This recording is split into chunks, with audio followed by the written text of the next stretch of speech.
मैं इसे अपनी जीत मानता हूं और जीत से भी दुगनी जीत मानता हूं। जहां हमने 38,000 वोट जीते हैं, 38,000 लोगों का जो है ना मत हासिल किया है, वहीं हमने जननायक जनता पार्टी ने, 50 दिन पुरानी पार्टी ने लोगों के दिल में जगह पाई है, लोगों का दिल जीता है।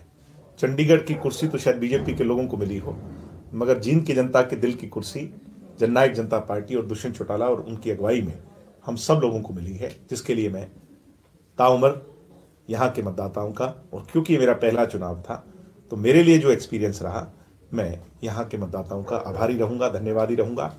और जो बात मैंने कही थी कि मैं ये चुनाव लड़ने के लिए सिर्फ मात्र भर उपचुनाव है इसलिए यहाँ नहीं आया हूँ, मैं अगर यहाँ आया हूँ और जो मैंने वादा किया है यहाँ के लोगों से, मैं उसे पूरा भी करूँगा और उसे निभाने का अथक प्रयास भी करूँगा।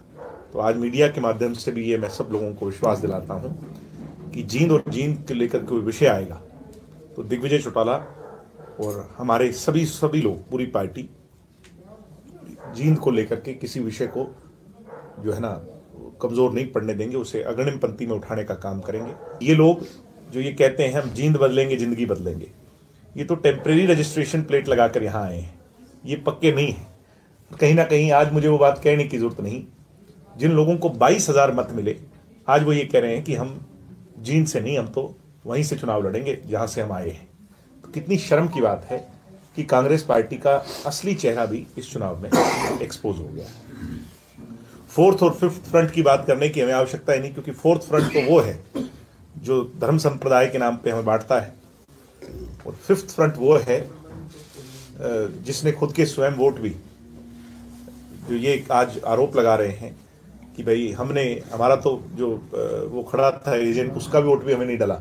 वो एजेंट का वोट आपको इसलिए नहीं डला क्योंकि आपने आधी रात को बीजेपी के साथ बैठ करके डील करी और बीजेपी को वोट डलवाया। इसलिए उन फ्रंट्स की चर्चा नहीं होनी चाहिए। ये चुनाव हरियाणा की राजनीति की दिशा और दशा बदलने वाला चुनाव है। हम हारे जरूर होंगे।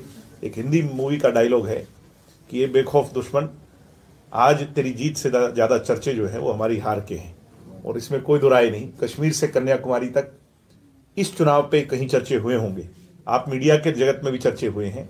वो कहते हुए हम उस फ्रंट के लोग हैं जो आज तक कभी भी कांग्रेस के साथ नहीं गए। मजबूरी में भाजपा भी एक बार कांग्रेस के साथ चली गई थी, पर हम नहीं गए, तो हमें खुशी इस बात की। और ना ही हम के साथ जा सकते हैं। निश्चित तौर पर जो समान विचारधारा के लोग हैं उनके साथ चर्चा चलनी चाहिए। और बीजेपी, मैं जो बार बार कह रहा हूं कि कम्युनल फोर्स है, कम्युनल फोर्स को रोकने के लिए समान विचारधारा के लोगों को साथ, कोई भी गठबंधन और उस पर जो चर्चा है ये पार्टी के सीनियर लोगों को करनी है। मैं ये मानता हूं पार्टी का एक कार्यकर्ता होने के नाते कि समान विचारिक लोग अगर एक साथ आए तो उसमें किसी को सब्सक्राइब करें और साइड में दी घंटी को भी दबाएं ताकि आप तक हर समाचार पहुंच सके।